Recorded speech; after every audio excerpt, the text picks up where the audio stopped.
אלה היו ימי חסד. שמעתי פעם אומרים בימי בדידות וצער ברחוב של חורף. גם לימי חסד צריכים לפחות שניים, נותן החסד והמקבל אותו. כשהם נפרדים, גם החסד לא נשאר, הוא נשפך לרחוב כמו משבר צינור. דתות לא עושות חסד, הן רק מזכירות זמן ריק, בפעמון, בקריאת מואזין, בצופר ובשופר, ובנקישות בדלת בימי סליחות. את האלוהים אינן יכולות להזכיר, ולא את חסדו.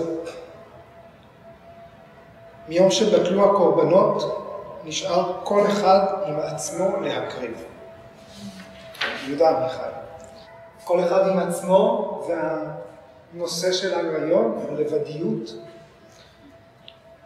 בתיאוריה של פטנג'לי, קייבליה, לבדיות, זה המונח שמקביל לנירוונה בתפיסה הבודהיסטית, מוקשה בשפה של האופנישדות, שחרור מוחלט, עצמאות, חופש, עושר אינסופי, והתרגום המילולי הוא לבדיות, לבד. אז בעיניים שלנו, היצורים הכל כך חברתיים, איך אנחנו יכולים לסמן כאידיאל לבד? המנהג ההודי העתיק היה לפרוש מהתרבות, לצאת אל היער, לפרוש מהעיר, מהמשפחה, לצאת החוצה. בסיפור מהטייטריה ברהמנה, מלך האלים אינדרה, הוא מעודד את הנסיך רוהיט לפרוש מהארמון, לצאת אל היער לפרישות. זה נסיך שהמלך שקיבל אותו התפלל הרבה עד שהנסיך הזה הגיע, אבל אחרי שקיבלו את הבן המיוחל, המלך האלים אינדרה בא ואומר לו תפרוש, תצא, לך תחפש. והוא משכנע אותו בדרך הזאת, הוא אומר לו, המזל של האדם היושב, יושב. מזל של העומד, עומד. והמזל של ההולך, הולך קדימה. וגם הוא אומר לו, הפרחים נובטים בעקבותיו של הנודד. אז גם הבודה בכתבים שלו רואה את הבית, ובסיפור של הבודה, הבית הוא מקום מחניק, שבתוכו אדם לא יכול לחשוב מחשבות נכונות על המהות של האדם, על העצמיות שלו. בבדידות, לפי המסורת, ומתוך הניתוק של קשרי משפחה, אנחנו יכולים לפתח תובנות חדשות. אנחנו יכולים בתור יושבי העיר, רוב האנשים, חיפה, ירושלמים, תל אביבים, יכולים להבין איך החיים הצפופים ומרובי הציפיות שאנחנו חיים, הם מזמינים כל הזמן אותם תבניות מחשבה, אותם הישגים מכולם. זה איזושהי שגרה שאנחנו חיים בה. ובמסורת ההודית יש הבטחה בנטישה. וההבטחה הזאת, חלק ממנה זה חיי נצח, והתמזגות בנצח. אז איך זה רלוונטי אלינו, והאם המונח הזה לבדיות הוא באמת יכול לשמש אידיאל גם עבורנו. ואנחנו הגענו לסוף החיבור של פטנג'לי, ההוגה האדיר, מדבר אלינו דרך עידנים, ואנחנו קוראים את הפרשנות של ביקייס איינגר, המורה שלנו, עברו כמה שנים.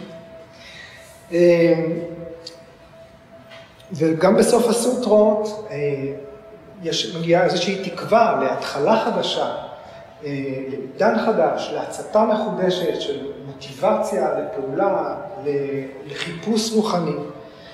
משהו שיכול לפי ביקייס איינגר לשמש בתור אינסנטיב, תמריץ לכל בני האדם. ביקייס איינגר כותב ככה, המילים שלי יהיו לשווא אם לקראת סוף המאה הזאת, הוא כתב את זה בסוף המאה. יוגה לא הייתה מופצת בהצלחה ומתורגלת באופן כל כך נרחב. יוגה לא נתפסת יותר בתור פרינג' שמתאים רק עבור נבחרים, למרות שהיא עוסקת בהתעלות רוחנית. וזאת לא תיאוריה חמקמקה, זה משהו ברור, זו תיאוריה מדעית, עם ערך מוכח. לאהבת היוגה נדלקה עבור שוחרים רבים ברחבי העולם כדרך לבריאות פיזית, חוסן נפשי והתפתחות רוחנית. היוגה סוטרות, הז'אנר הסוטרה, זה רעיון של תמצות, זאת עבודה מתומצתת, המילים הם ממש DNA של רעיונות. סוטרה זה חוט, והאחריות שלנו זה למלא אותו, להבין את החוט הזה, איך הוא מחבר את החרוזים. כל מילה היא חרוז. פטנג'לי הוא מציע איזשהו מודל כולל של התודעה, כל ההיבטים שלה, הפנימיים, החיצוניים, והוא מתאר את ההבדל בין האנשים על פי 3 איכויות שיש בטבע, והוא לא מתייחס רק לפסיכולוגיה, הוא לא עוסק בפילוסופיה בצורה יבשה. המסמך הזה, שהנה עברו 4 שנים וקראנו את כולו לאט לאט, הוא באמת מצליח לחסות הרבה מאוד רבדים, את כל הרבדים, את כל האפשרויות של חיי המין האנושי. מעניין. אוקיי. אז, ולכן גם פטנג'לי הוא חלק מהתרומה של הודו ליקום. כולל אותנו, מה לנו ולתרבות הזאת, נכון? זה בגלל שהיוגה סוטרה נכתבה צמחה בתוך התרבות הזאת, אבל היא נכתבה כמדריך לקיום אנושי. זה תקף לגבי כולם. מה, לא כולנו מעדיפים להימנע מסבל ולהרוויח קצת רגעים של עונג בחיים?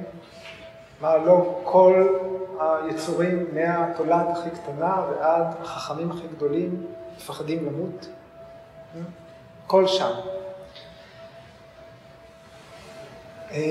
מיקה סיינגר כותב שלא ניתן להשוות את המערכת היוגה שפטנג'לי מציע לאף מערכת אחרת. יש לה ייחודיות. וגם בדברים שניגע בהם היום אנחנו נראה את הייחודיות הזאת. אז בואו נראה איך זה קורה בקווים כלליים. לפי הסנקיה, הפילוסופיה שהיא ברקע של היוגה, הפרקריטי, הטבע כולו, מורכב מ3 גונות. גונה מילולית זה סיב של חבל, והמשמעות היא איכויות. יודעים רג'ס, תמאס, סטווה, הכבדות, הצלילות והפעלתנות. וגם הכל מסווג לפי מידת העידון שלו. הדבר הגס הוא הנראה לעין, ובתוכו יש דבר מעודן יותר, ובתוכו דבר מעודן יותר, עד הכמוס ביותר ועד משהו קיים, אך בצורת פוטנציאל. דברים שאינם מתממשים הם גם חלק מהיקום. פטנג'לי מגדיר מצבים שונים של האינטליגנציה ושל התודעה באמצעות הרבדים האלה, והוא מעודד אותנו, הוא מדריך אותנו בצורה מאוד מפורטת לזהות קודם כל איפה אנחנו נמצאים בתוך תהליך ההתפתחות האישית. כל אחד, לכל אחד, לא חשוב מה מידת העוררות שלו, יש איזושהי נקודת התחלה פרקטית לאורך המסמך הזה שהוא יכול להצטרף אליה. לא בפרק הראשון, לא בפרק השני. זאת אומרת, יש אנשים שעדיף שלא יקראו את ה-56 המשפטים הראשונים ויקפצו לפרק השני. לאורך המסמך, מה שהתחיל בפרק השלישי ונגמר בפרק הרביעי, שהיום אנחנו מסכמים, פטנג'לי מגדיר 7 מצבים או 7 שלבים של התודעה שלנו. התודעה בצורה היומיומית שלה היא ויוטאנה, היא התודעה המגיחה, כשהיא פונה כלפי חוץ, זה המצב היומיומי, אנחנו פונים החוצה, אנחנו מסתכלים על העולם שסביבנו, אנחנו חווים אותו, אנחנו כל הזמן בדין ודברים איתו, במשא ומתן. נירודה, זה מילה יחסית מפורסמת, כי היא מהסוטרה השנייה, נכון? יוגה צ'יטה וריטי נירודה. אנחנו רוצים כלים לרסן את התודעה שלנו, להתחיל להפנות אותה פנימה, לנהל אותה ולא להיסחף בעקבות התנועה היומיומית. השלב השלישי הוא תודעה נרמן הזה נוצרת, או לפעמים אפילו מתרגמים את זה באופן כמו מלאכותית, למרות שהיא נוצרת, והתרגום של ביקה סיינגר זו תודעה מתורבתת.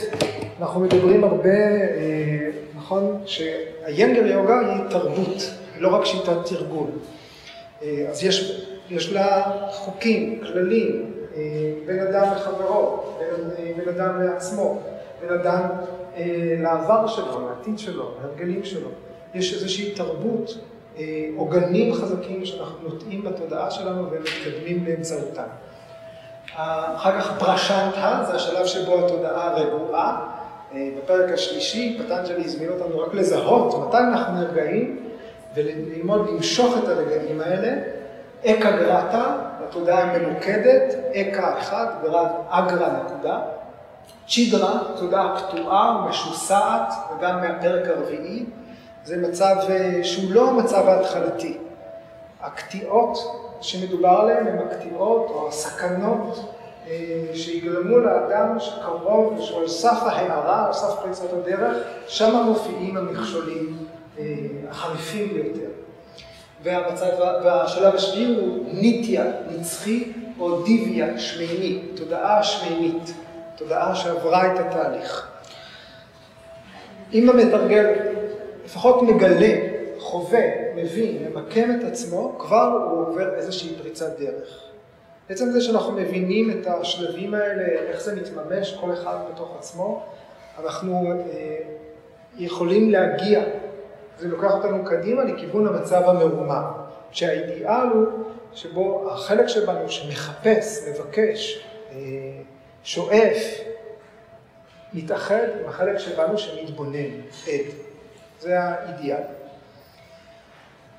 ביקרס איינגר מסביר את הגישה החינוכית של פטנג'לי דרך חינוך של ילדים. הוא אומר שאת ימה וניימה, עשה ואל תעשה, אפשר להשוות למה שמלמדים ילדים. זה עושים, זה לא עושים. ואחר כך כשילדים גדלים, אנחנו מעודדים אותם כמה שיותר מהר, לשחק עם אחרים, להתחיל ללמוד, פעילות ספורטיבית, משחקים, להיות ביחד. וברגע שהם מפתחים אחווה, ספורטיביות, חבריות, זה המקבילה של אסנה ופרניאמה. כשהילדים מגיעים לגיל בית ספר, התודעה שלהם מנותבת, מתחילה להיות ממוקדת לכיוון של למידה סדורה, וזה יישום של עיקרון הפרטיהרה, כינוס, וכשנספגים בלימודים זו דהרנה. להגיע אל מטרת הלימודים, להשלים לימודים, להשלים סדרה, לקבל תעודה, זאת דיאנה, מדיטציה. ובצומת הזאת תלמידים מתחילים לשאול למה בכלל אני לומד, או למה, עכשיו יש לי תעודה, למה לומדים? האם אדם, כל אחד לומד בשביל עצמו, או שאנחנו תופסים את עצמנו כחלק מחברה.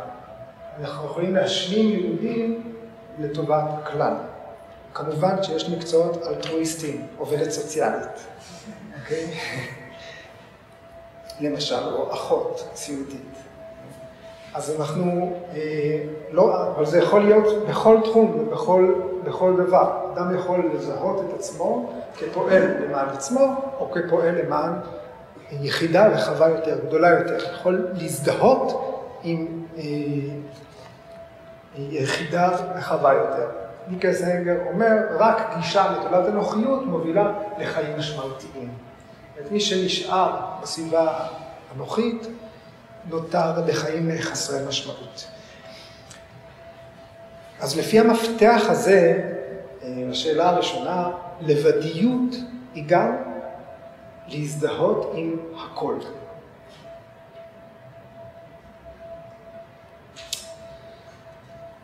בתרגול יוגה, הכל קורה בתחום פנימי. המאפיין הזה, אסנה, תנוחה, הוא לא מדבר רק על מה שעושים עם הגוף, אלא על תחום. אנחנו תוחמים את הכל בתוך כך, וכל הרעיונות, המחשבות, הרגשות, הזיכרונות, כל הדברים שלא קשורים למה שנחווה עכשיו, הם מחוץ למשחק. זאת אומרת, כל המשחק כולו, הוא בתוך המגרש של המשחקים, הוא העולם הפנימי. וכל העולם שמחוץ לנו, הרי מקבל איזשהו ייצוג פנימי. זו תפיסת הסנקיה שאומרת, זאת הפעולה של הצ'יטה.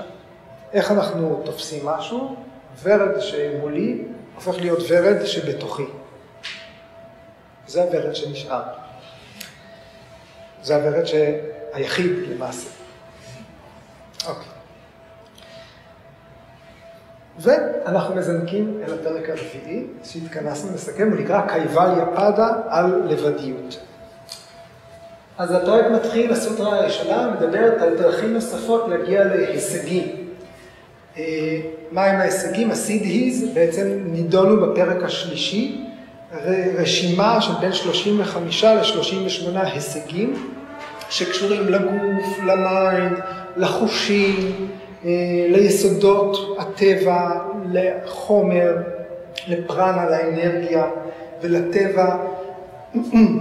והפרק השלישי ממש מספק הסבר, תהליך, מסביר את התהליך, איך כל אחד מהכוחות האלה יכול לפעול. כשהפרק השלישי נשען על כך שהכל מגיע מסמאדי, הכל מגיע בזכות תרגול. ובתחילת הפרק הרביעי, מיד פטנג'לי אומר, לא, יש עוד דרכים להגיע לסידהיז.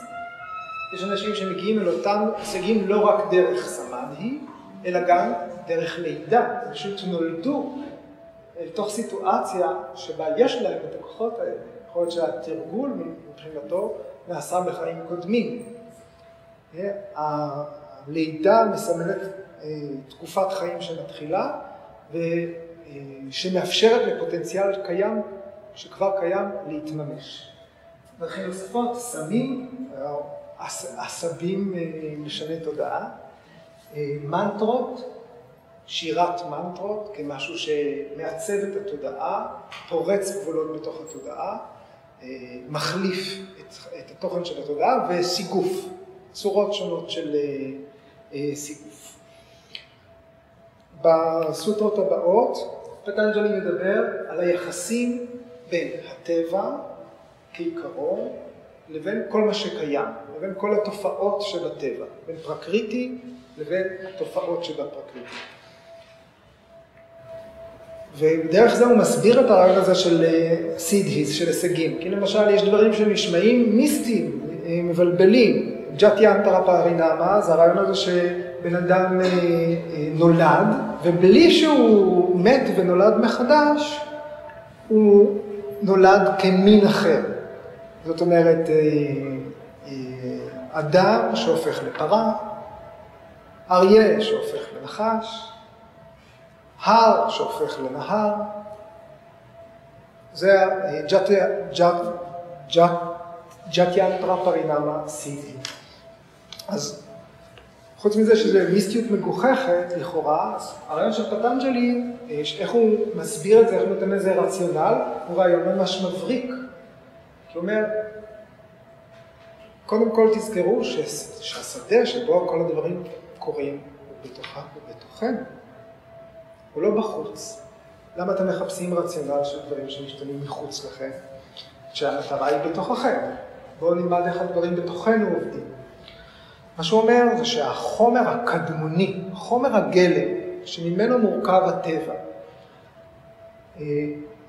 הוא החומר שמרכיב כל מה שקיים, כל דבר. זאת אומרת, למשל, אם יש פיל שעשוי מחמר, מאותו חמר אפשר לעצב צורה של נשר, מאותו חמר אפשר לעצב אבן או כד, וכל מה שקיים בפרקריטי עשוי מאותו חומר. והפרקריטי הוא רעיון שהוא לא דווקא חיצוני, הוא רעיון פנימי. הכל עשוי מאותה יחידה, מאותם חלקיקים שיכולים לתפוס כל צורה. ויוגי, זאת אומרת, מי שכבר עבר את התהליך הזה, וכבש בתוך עצמו את היסודות, את הפרקריטי, הוא יכול לעבור בלי למות ולהיוולד מחדש. הוא יכול לעבור בתוך מסגרת חיים אחת, להתממשות אחת, להתממשות אחרת. הכוחות האלה של סמאדי, מנטרה, טאפה, סמים, לידה, הם נדמים כאילו הם אמצעים להשיג סידהיז, אבל זה לא נכון, כי הטבע הוא כבר כל יכול. זאת אומרת, יש במילים של פטנג'לי, מלאות שופעת, שנוכחת בכל. ואז האנרגיה הזאת, השופעת, שנוכחת בכל, היא רק מחכה לזרום. כמו שמים, אם תשחרר להם את המחסום, הם יזרמו. הסוטרה על העיקר שמשקה בחקלאות מסורתית, רק מסיר את הגדר, המים עוברים ומזינים את השדה הבא. ככה האנרגיה, היוגי לומד להסיר את המכשולים. אוקיי, אז הנושא של התודעה המתורבתת, או התודעה העשויה, המלאכותית, הנוצרת, מתייחסת ליוגי אחד שיש לו תודעות רבות. מה? אז גם פה יש המון סיפורים מיתוסיים שמתייחסים ליוגי ששכפל את עצמו, ואז שאלות כמו, מה? עכשיו אם אדם אחד הפך להיות 9 כדי להספיק לשכב עם 9 נשים של דברים אחרים, מי נהנה? התשובה היא שיש גרעין אחד שאליו תמיד כל ההתפתחויות האלה נסוגות. יש גרעין אחד של הכרה, מקור אחד של הכרה נובעת, שגם מי שיודע לפצל את עצמו, בסופו של דבר הכל חוזר אל גזע אחד.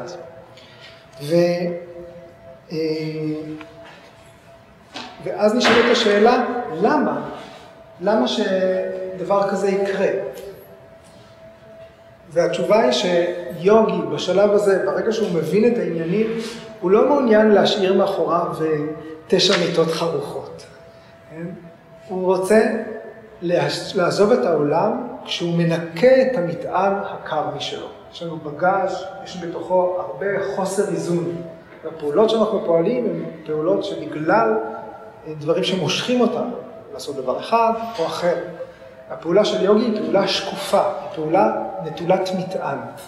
אז אם אכן אדם יודע לפצל מתוך עצמו 9 פעולות או יותר בו זמנית, הוא לא פועל כדי ליצור שינויים וגלים מסוימים. זה בשלב שהוא פועל כדי למצות, רק כדי לסגור חשבונות עבר, ולנסות לא להשאיר אחריו חותם. התפיסה הזאת של כזאת יכולת יכולה לעזור לי להשפיע על כך וכך אנשים, או להשיג עוצמה, או פרסום וכו', או הנאה, היא תפיסה ארצית. זה מאיפה שאנחנו רואים את הסיפורים האלה. זה לא הערך שמי שנמצא שם נותן כוחות כאלה. אוקיי, אז מעגל הסמסקרות, זה הנושא הבא. אנחנו פועלים והמעשים שלנו מזינים וסנות. וסנות זה נושא מורכב, דיברנו עליו, אני חושב, יותר משעה השנה. הרישומים התת-הכרתיים שטבועים בנו, אבל הם נטולי התחלה. וסנות בשונה מסמסקרות הן נטולות התחלה. סמסקרה זה איזשהו רישום, מטען שאנחנו נושאים איתנו, ובעקבות משהו שעשינו. באיזשהו רגע זה התחיל. וסנות הן נטולות התחלה, והן מקושרות יותר מבחינת קטגוריה לחלק החייתי במרכאות שלנו. צורך לאכול, לנשום, להתרבות, להשיג מחסה, לחיות. כל הצרכים שהם נטולי התחלה. יש לזה עוד קשר, תכף אני אספיק להתייחס לזה. המעשים שלנו מזינים וסנות, והווסנות האלה הופכות להיות נטיות. יש לנו נטיות, אנחנו יודעים שיש לנו פוטנציאל, אנחנו נמשכים לדברים מסוימים. נטיות הופכות להיות משיכות, גרביטציות. והגרביטציות האלה הופכות למניעים. משהו שכבר מניע אותנו לפעולה. ובתוך הגלגל הזה אנחנו חיים. הפעולות שוב מזינות את הצרכים הקמאיים שלנו. המעשים שלנו בעבר הם הופכים להיות הרחם של המעשים שלנו בהווה. והמעשים שלנו בהווה הם הרחם של המעשים שלנו בעתיד. אז אנחנו, לפי התפיסה הזאת, אנחנו אוספים נטיות במחזור חיים אחד, אבל מממשים אותם אולי במחזור חיים אחר. יכול להיות שדברים, נסיבות מסוימות שקורות לנו בחיים האלה, גורמות לנו ליצור כאלה מטענים שנוכל לממש אותם רק אם נהיה בגוף של חתול. ואז צריך שיהיה מספיק סיבות, ככה שכשנשמה עוזרת את העולם, והיא מגיעה מחדש אל העולם, צריך להיות מספיק מטען כדי שבאמת יתממש בתור חתול. בתור חתול בטח שאנחנו צוברים סיבות להיות שוב פעם חתול. כן? אבל בשלב מסוים נחזור להיות בני אדם, ואולי פיל, ואולי נחש, ואולי הר, ואולי עץ. ואז השאלה שעלתה בדיון הזה היא, רגע, אז מתי הייתי פעם ראשונה כלב? ויש כאן התשובה, וסנות הן נטולות התחלה. אוקיי. איך מפרקים וסנות? איך גורמים להם לעזוב, להפסיק להשפיע עליהם? כי כאן מדובר על ההתנתקות מהמעגל הזה. איך מנתקים נטיות כאלה? רגע, עצרו, מה זה חשוב אם זה הגיוני או לא הגיוני? מה זה חשוב אם זה יכול היה לקרות או לא יכול היה לקרות? איך מפרקים את זה? אז פטנג'לי מסביר שכל וסנה יש לה 4 חלקים. יש לה סיבה, הטו, יש לה פאלה, פרי, אשריה, מושב, מקום הימצאות, ואלמבנה, תמיכה. הסיבה היא תמיד הבורות שלנו. חוסר בידע, או ידע הפוך מהרעיונות שיכולים להוביל לשחרור שלנו. הפרי, התוצר, זה המטרות שלנו בחיים. או שאנחנו רוצים לחוות את העולם, או שאנחנו רוצים להשתחרר ממנו. אחד מהשתיים. זה תמיד יהיה הפרי.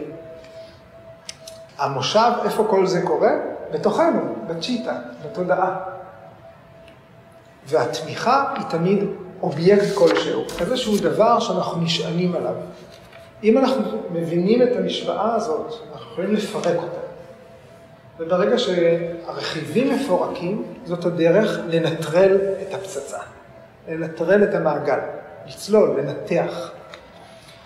אז, וגם וסנות הן לא נשמדות, הן רק חוזרות לאיזון, חוזרות להיות פוטנציאל גולמי, שום דבר לא עוזב את העולם. יש חוק שימור המסה, חוק שימור האנרגיה וחוק שימור הפרנה, חוק שימור הווסנה, הכל נותר.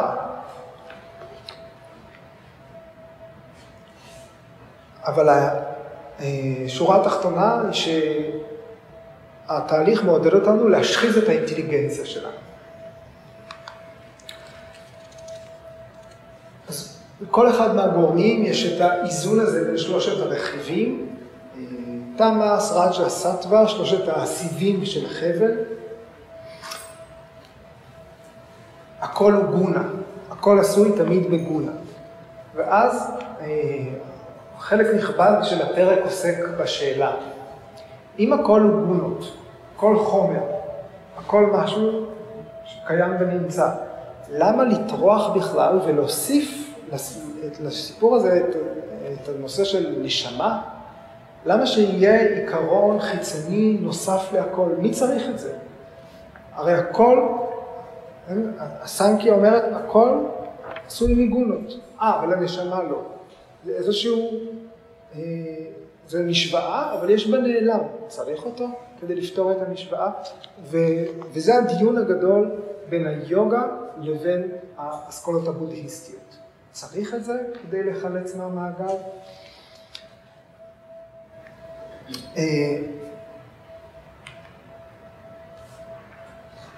אז התשובה היא לא. לא הכל הוא תודעה, לא הכל הוא נמצא בתוכנו. האובייקטים הם לא רק תודעה, אלא יש להם קיום מחוץ לנו. התודעה שלנו היא כמו ירח, שהוא מאיר, אבל האור שלו שאול מהשמש. זאת אומרת שיכולת התאורה היא לא קבועה. היא תנודתית.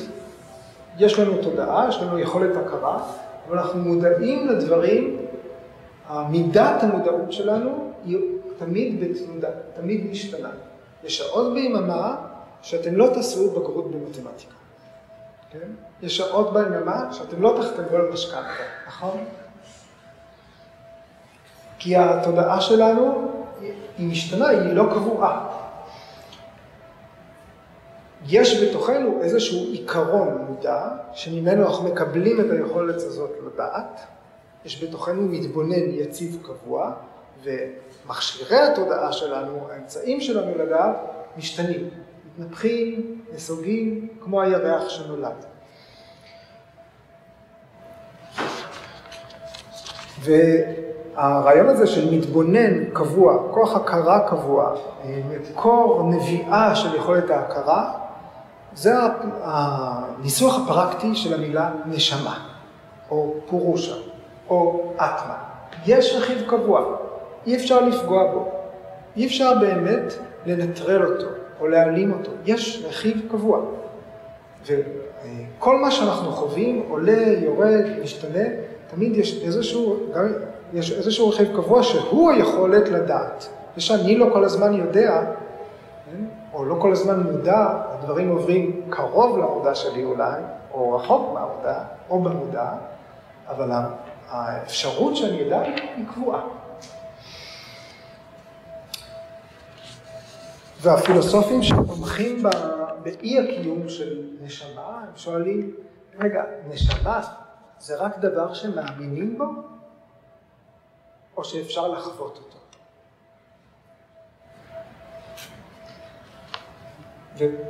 ופטנג'לי אומר, בצורה מפורשת, תודעה טהורה, צלולה, יכולה לחוות את הנשמה.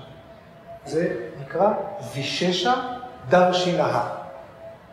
לראות את הדבר באופן מסוים, ממשי.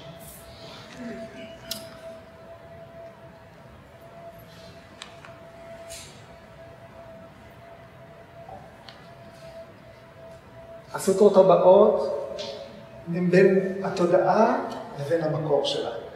מה היחסים? זאת אומרת, סמדהי הוא איזשהו תהליך של אבחון הנשמה. איך אני בורר מכל זה מה אני לא. מכל זה מה אני לא. מה נדמה לי שאני, מה אני, בגלל שהייתי קצת מעורפל, חשבתי שאני זה, אני לא הגוף, אני לא המחשבות, אני לא הרגשות. וזה איזשהו תהליך של התפכחות בדברים שלקחנו כהנחות יסוד. וההשחזה של האינטליגנציה יוצרת בתוכנו כוח מגנטי, שיכול למשוך אותנו פנימה.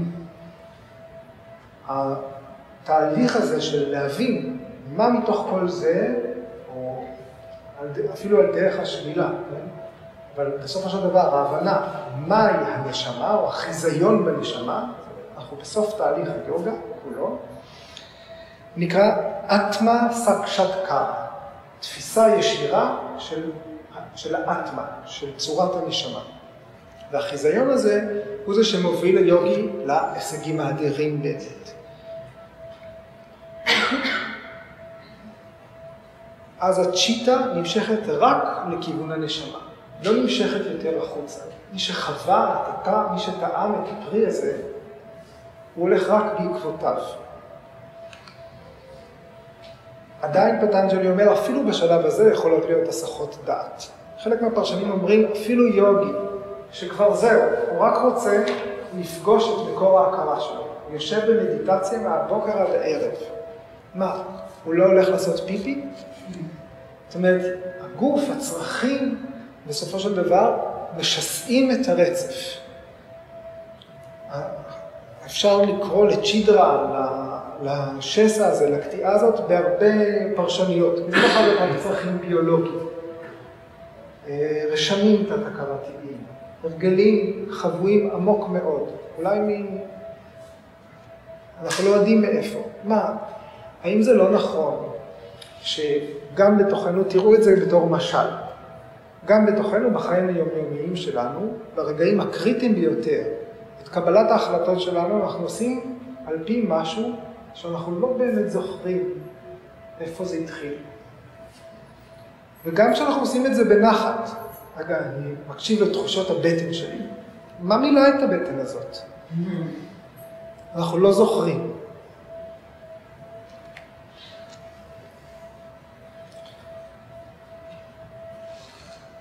כשההפרעות, המכשולים מופיעים בשלבים כל כך מתקדמים של היוגה, פטנג'לי אומר למתרגלים, תדעו לכם שאיך שהתמודדתם עם הסחות הדעת הראשוניות, עם גורמי הסבל, עם הקלשות, עם הדברים שפגשתם בתחילת הדרך, הכלים הם אותם כלים. אז מגיע דהרמה מגה,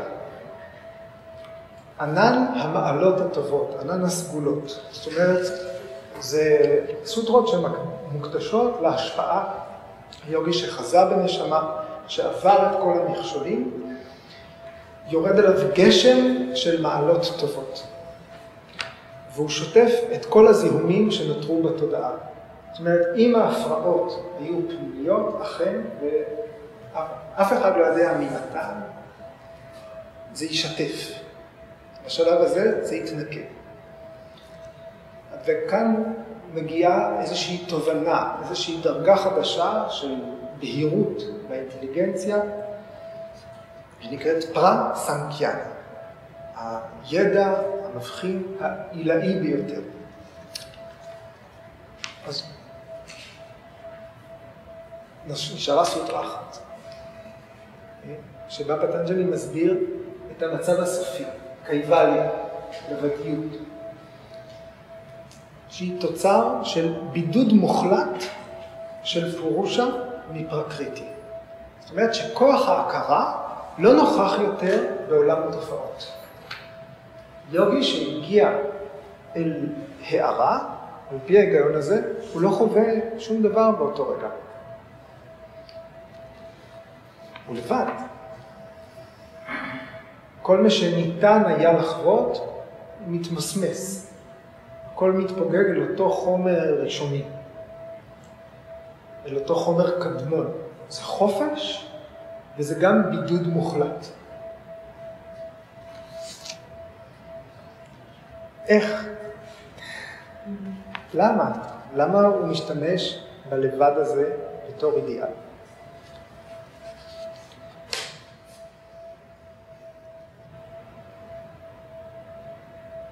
התשובה שאני קיבלתי, ואני מדבר בשם עצמי, כי כבר הואשמתי ברומנטיזציה של פטנג'לי. זה באמת הרעיון הזה שגבולות שהאגו שלנו מסמן בתור זה הגוף שלי, אנחנו לא עוברים ביוגה תהליך של המסת האגו למען ויתור על האגו. אנחנו עוברים תהליך כזה בשביל שתהיה נזילות לגבולות האלה, כדי שנוכל להזדהות בזוגיות, במשפחה, בקהילה, עם העולם. ביקרס איינגר גם כתב על הפרק הזה שהיוגים בשלבים האלה של התרגול שלהם, הם יוצאים מתוך התרגול שלהם רק כדי להציל את האנושות. זאת אומרת, זה המקום של הנביאים הגדולים. זה המקום של פורצי הדרך הרוחניים בהיסטוריה, בעולם כולו. זה לא שייך לדת מסוימת. אם הכל מתמזג על אותו חומר ראשוני וקדמון, אז הכל אחד. הגדרות נפלו. לבד, כי אני האחד, כל מה שיש.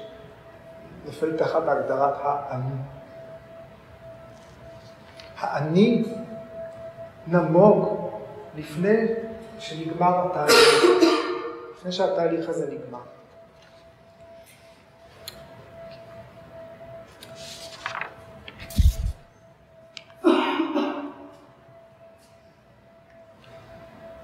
אז רבקה מרים. נשארתי לבדי תחת השמיים, וישבתי על ספסל, וסיפרתי לאלוהים על האנשים שהכרתי, ופתאום הלכו מימי. וסיפרתי לו על הפרחים שאהבתי להריח ועל השדות הרחבים. נשארתי לבדי תחת השמיים ולא ידעתי אם עוד יש שמיים.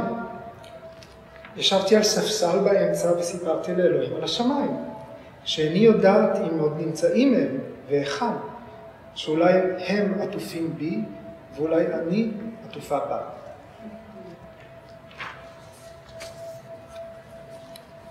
זה מה שהיה לי להגיד.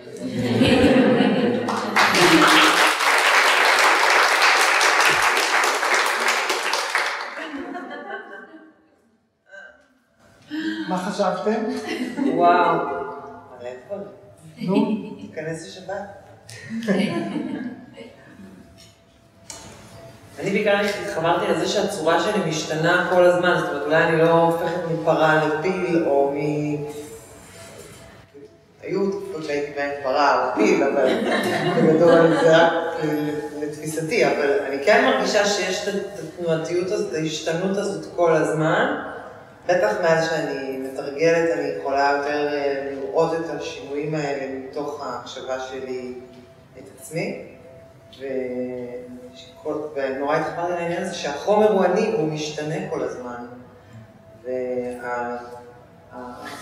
תוך כדי ההשתנות משתחררות ממני הנטיות שנתפסו בי כשהייתי ילדה, פשוט כאילו, נגיד, הרגלים שבאו מבית שהשתנו ברגע שהייתי לבד, ועוד יותר ברגע שבניתי את הבית שלי ואיך יצרתי את המשפחה שלי, ואז הנטיות האלה השתנו וקיבלו צורה חדשה או נעלמו לגמרי, וזה נורא ריגש אותי.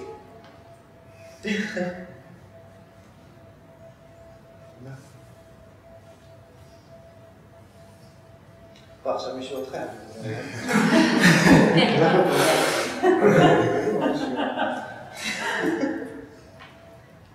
אני באיזשהו שלב התנגן לי השיר של בנזין בראש, חופשי ולגמרי לבד.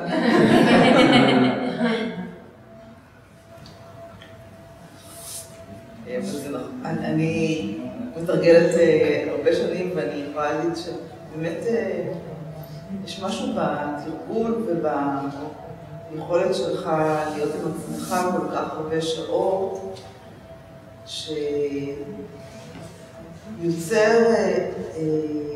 תחושה מאוד טובה של אתה עם עצמך, של להיות בודד, אבל לא במובן של בדידות, כמו שרוב האנשים מקבלים אותם, אלא במובן של אתה עם עצמך. ואני חושבת שהתרגול באמת במהלך השנים יצר נוכחות מאוד גדולה והרבה פעמים גם העדפה של להיות עם עצמי, ולא להיות מורכבת באנשים או בקהל או בדיסטרקשנס מסוג כלשהו, אלא פשוט להיות עם עצמי. וגם הצורך הזה של להיות חברה הוא פוחת. כאילו, באמת פוחת, זאת אומרת, אין צורך. אז זה משהו שאני כן מאוד הזדהיתי איתו בעולם.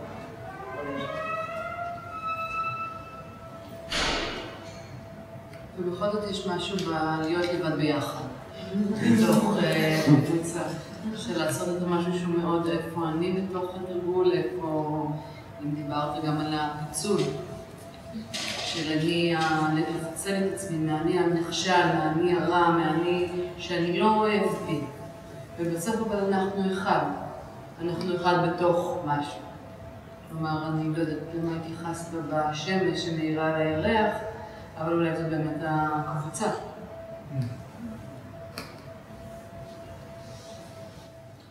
זה גם זמן של דיון? זה הזמן.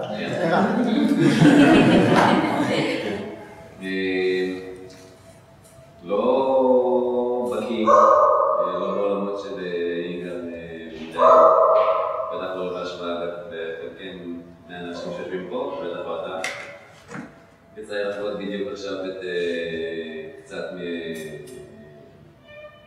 מפסנה, שזה היה משהו שהוא לגמרי, לא מה שציפיתי לו גם כן, כאילו טעימה נוספת מאוד איזשהו עולם. שהתחלתי לבוא לפה, אבל כן דובר פה על שני דברים שמזכירים לי, מעניין אותי את הקשר עם יש, גם כן לגבי סמסקרה, וגם כן לגבי אותו אגו שמבוסס, באותה אחדות אחת אני, שהוא בעצם הופך להיות הכל, והבדידות שבה, אל מול מה שדווקא אמרו שמה, אז סמסקרה, מה שהסבירו גם שמה, שזה באמת משהו אנחנו מולידים אותו, משאר רפאנו, המטרה שלנו למוסס, כדי בעצם להוריד את הטלאים האלה שיש לנו בגוף, כדי להגיע לסמאלי, שמדברים על זה גם כן שמה. במובן של האני, הם מדברים על למוסס את הסמסקרות, או שוב מהגדרות, אני לא חזק, אבל למוסס את אותם דברים, כדי להגיע למצב שבו אתה מזהה לך, בי, באדם עצמו, לא לתפוס אותך כגוף, כבשר, ולא כשרירים ולא כתאים, אלא סופו של דבר אתה מזהה את עצמך כגלים, תאים מיקרו קטנים לא תא בכלל, אלא משהו שיותר קטן מתא, שבעצם אני מיוצר ממנו, הכיסא גם כן מיוצר ממנו, וזה בעצם הופך להיות, נראה לי שוב, זה אותו אחד, ולמרות שזה טועה, וזה משהו שזה בעצם התהייה שלי, זה לא שעדיין אני, גם אולי באותו מצב המוחלט, אוכל לעשות, להעביר יד דרך כיסא. כי נכון שאני אותו גל אחד, כמו הכיסא, וכולנו מיוצרים מאותו החטאים, אבל עדיין הכיסא, יש לו איזושהי גשמיות שהיא גם עכשיו, יש פה בבי את אותם תאים מיקרו קטנים שנעלמים, קיימים ולא קיימים, אבל עדיין אנחנו באיזשהו עולם שהוא כן מוחשי, הוא עדיין מונע את הגליות הזאת, האחד, הריק, שהכל ואשמח אם יש איזשהו משהו שראיתי על זה מהצד של פטנג'לי. אוקיי, התייחסת להרבה נקודות, אבל אני, קודם כל מבחינת ההשוואה של המונחים והמושגים, כן, אלה אותם מושגים. זאת אומרת, כמובן שיש פרקטיקות שונות שמבוססות על אותן פילוסופיות, ויש הבדלים מהותיים בין הפילוסופיות, אבל לא בתפיסה הזאת, שהכל הוא חלקיקים קטנים, שהכל יכול להתמוסס עליהם כמו שהוא נוצר מהם. אחד ההבדלים העיקריים, אני לא בקיא בבודהיזם מספיק כדי לענות בשמם. דווקא התעסקנו השנה בעיקר בכל הטיעונים שמפריחים טענות בבודהיזם. אבל אני מודה שאני לא בקיא מספיק בשביל לייצג את שתי התפיסות, אבל זה לא אומר שאני בעד אחת או אחרת, זה לא אני. אבל המידע הוא מול הזרם שבתוך הבודהיזם שהוא דוגל במומנטריזם או רגעיות, גם שונייבדיס. הם מדברים על כך שברגע שהדבר מה לא נתפס, הוא לא קיים. זאת אומרת, אין את התודעה שלוקחת ויוצרת את החוקיות בין החלקיקים השונים. בעוד שבתפיסה של פטנג'לי, והוא מקדיש לכך סוטרה גם בפרק השני, המציאות ממשיכה להתקיים. גם כשאדם חווה התמוססות מוחלטת של הכל, והוא ספוג לחלוטין בתוך מקור ההכרה שלו, עובר הערה, המציאות ממשיכה להתקיים בשבילנו הבורים. אנחנו מחזיקים אותה ביחד. והוא בשבילו? בשביל אותו אדם. כרגע הוא לא חווה את העולם, כלל. לא חווה את העולם. למרות ש... אבל העולם לא מפסיק להתקיים, אלא שבשבילו הוא מאוזן. כשהגונות לא נלחמות אחת בשנייה, או שיש משחק בדומיננטיות של הגונות אחת מול השנייה, זה לא בגלל שהן הפסיקו להתקיים, זה בגלל שהן מאוזנות. והאיזון הוא שקט. אין שום דבר שעולה ויוצר גל שדורש תגובה. אני מקווה שעליתי על משהו. צד ואחד. עוד מישהו? כן, כן. אני לא עובד את יוגה. עוד יותר טוב. אני יוצר, אז נראה לי, זה מה שרציתי להגיד, שהתהליכים שאתה מדבר על בדידות, להיות עם עצמך, ומצד שני, להגמיש את האגו כדי להיפתח לעולם, זה דברים שקוראים בתהליך היצירה. כשאני יוצר, זה בדיוק מה שקורה, זאת אומרת, יש פה איזה סוג של התנתקות מצד אחד, אתה מאבד מצד אחד אתה יוצא מתוך עצמך, מצד שני אתה מאבד את האגו, ואתה לגמרי, התהליך עצמו מושך אותך לכל מיני כיוונים שמחברים אותך אל העולם. סתם להגיד איזה דוגמה, עשיתי איזה סדרת של עבודות והגשתי איזה צוות שיר למהוצ'י שזה ניקוטין קשורה לאמנות יפנית, בודהיזם בכלל, אני אומר, אתה עושה וואבי סאבי, לא המאכל, לא וואסאבי, וואבי סאבי, כן, שזה משהו של זן, של הנראות של המתקלה. ואני בכלל לא ידעתי שאני כזה, זאת אומרת, התחושה הזאת של להיות כאן ועכשיו, בישראל, מה 20, ולהיות מחובר לחיפושים שעשו ביפן לפני 300, 400, 500 שנה, זה בדיוק התחושה, מה שאתה תיארת שם, שאתה מחובר לעולם בעצם, וזה קרה לי בתמימות בתוך תהליך של יצירה. תראה, יכול להיות שאתה מתרגל יוגה, כי האסנות... אז להגיד שאני צריך יוגה או לא משהו. זאת יוגה. האסנות הם סוג של אומנות. הם דרך פתוחות היוגה הם סוג של אומנות שמאפשרת את התהליך הזה ומזמינה לתוכו. כי הכלי שיוצרים באמצעותו מלמדים הוא פשוט פחות מסיח את הדעת מאמצעים של אומנות פלסטית או מוזיקה. אז זה אולי יתרון שיש לאסנות, אבל זה לא פוסל את העובדה שאותם תהליכים, וכל מה שפטנג'לי במסמך הזה מתאר, הוא עוטף תהליכים רוחניים שעוברים על יוצרים, וגם על חוקרים, על מדענים. זה נפרד לדעת.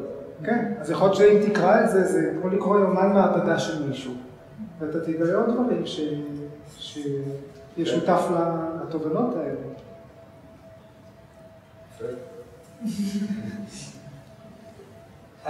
לא, אתה פתור עכשיו מלבוא לשיעורים. זהו, אתה יודע, כמו שהרבה פעמים באומנות, אתה בא ללמוד, לא רק באומנות, אתה יודע, אתה מתחיל את זה, והמורה אומר, מה, יש לך את זה? טוב, אתה לא צריך ללמוד. יש לו את זה, הוא לא צריך. יש לנו. אני לא הצלחתי להבין, אבל האם הלבדות שמגיעים אליה היא משהו שהוא צריך להישאר אצלנו, או שחלק מהעניין, כי התפתחת בזה שבעצם אנחנו לא עושים את זה לעצמנו, אלא אנחנו חיים שהם שללא, אני מקמדת את זה למילים חדשות, ללא נתינה או ללא התייחסות לאחר, הם חיים נטולי משמעות. אז האם יש משמעות להערה הזו אם היא נשארת בתוכי והיא לא מהדהדת החוצה? תראי. תתן לי תשובה. חייבת להיות תשובה לזה. לא, רק אחרי ששאלתי, הבנתי איזה שאלה שאלתי, מה אני מצאה ממך? זה לא תהליך ליניארי. יש בו כל הזמן צעד קדימה, שניים אחורה, שניים קדימה, צעד אחורה. אפשר להיכנס ולהיספג, להגיע לרמה מסוימת, להבין משהו, לחזור, לתת לעולם. לחזור עוד יותר פנימה. זה כל הזמן תהליך של להיכנס ולצאת. אבל זה לא, אי אפשר, בזה אי אפשר להעביר את זה רומנטיזציה. כשמתארים קייבליה, מדובר על נשמה שמשתחררת ממעגל הלידה מחדש. מהמעגל הזה של רישום, עונג, סבל, והחיפוש אחר העונג והתחייה של הסבל. זאת נשמה שעוזבת את העולם ולא תתגלם בו שוב. עכשיו, זה ברור לנו, אני חושב, כן? שאני בחיים האלה בתוך עוד צברתי מספיק בשביל לחזור לפה. לחזור. אני לא חושב שזה הסיבוב האחרון שלי. אבל גם היוגי שעל סף ההערה, זאת אומרת, היה חלק מהחיים שלו, שעדיין, אלה בחיים שבהם היוגי עבר את ההערה, לא החיים האחרונים, כי עכשיו חייב להיוולד עוד פעם, כשהוא כבר טהור לחלוטין, ואין לו כל רישום, ובאמת לא להתיר רישום בעולם. לעזוב את העולם לחשבון נקי ומאוזן. אז כל עוד יש לנו איזשהו מאזן פתוח עם הסביבה, אנחנו יכולים להיכנס פנימה, לטהר, לנקות, להבין איך אנחנו צריכים לפעול הלאה, ולצאת אל העולם ולפעול. בגבד גיטה עוסקת בזה. מהי פעולה הנקייה? מהי פעולה החכמה, המושכלת? קרמה קשור לזה. קרמה זאת פעולה. המילה קרמה היא פשוט אותה מילה כמו פעולה. איך אנחנו פועלים בעולם? איזה מטען אנחנו אוספים? הבנתי שהקייבליה זה משהו זה לא משהו שאתה יכול ללכת ולחזור. once הגעת לשם, הגעת לשם. בניגוד לכל השאר עד אז, שזה משהו שהוא הולך וחוזר. נכון. הדבר הזה זה משהו אחר. כן. הוא משהו שאין ממנו חזר. נכון. מכיוון שגם סביר להניח שאנחנו לא נגיע לשם, לא נחווה את זה, לפחות לא במודעות שלנו. אני לפחות מבחינתי, עד הנקודה הזאת, אני חושב שהדבר החשוב ביותר שאני לקחתי, לנושא של היכולת שאני מקווה שנצברת כתוצאה מפעולה, כתוצאה מאיזושהי קרמה שאנחנו עושים בתרגול, שמביאה אותנו באיזושהי דרך לשליטה, איך אמרת? שעם העוגיות על השולחן, לא שלא נקנה אותם, אלא שהם יישארו שם ואנחנו לא נתייחס אליהם. זה אני חושב מבחינתי הדרגה הגבוהה ביותר בעולם הזה. אם אני מנסה לפשט את זה לחיים, כי בסוף, אתה יודע, נוסעים פה עוד רגע פה לתל אביב, וכל הצירוף שאנחנו חיים בו בעולם, והצירוף העוד יותר גדול שאנחנו חיים בו במדינה, ולנסות להגיד רגע, אוקיי, אני מתנתק בה, כשאני עושה איזושהי תנוחה, אני מתנתק מכל הרשמים שעכשיו עוברים לי במוח ואני רק שם, אם אני אצליח להגיע לנקודה כזאת, אני חושב שזה... עוד משהו שמבדיל בין כל המצבים שיש ביניהם חזרה למצב הזה שאין ממנו חזרה. זה מוסבר בסוף הפרק הראשון. זה ההבדל בין סביג'ה סמאדי וניר ביג'ה סמאדי. במעבר להיספגות, שהיא ההיספגות במצב הסופי, היא כבר לא נשענת על שום דבר מהעולם. ההרגל הזה, הגרביטציה הפנימית, של להיות בשקט במצב תודעה יציב, מאוזן, צלול, כבר לא נשען על שום דבר חיצוני. חיצוני זה גם העולם הפנימי שלנו חיצוני, ביחס למקור הנביאה של ההכרה. אז בפרק הראשון בסוטרות 17-18, ומ-46 עד 55 זה כל השלבים של סמאדי. אוקיי. טוב, מה? יש אנשים שבאמת היו... אז זהו, אז...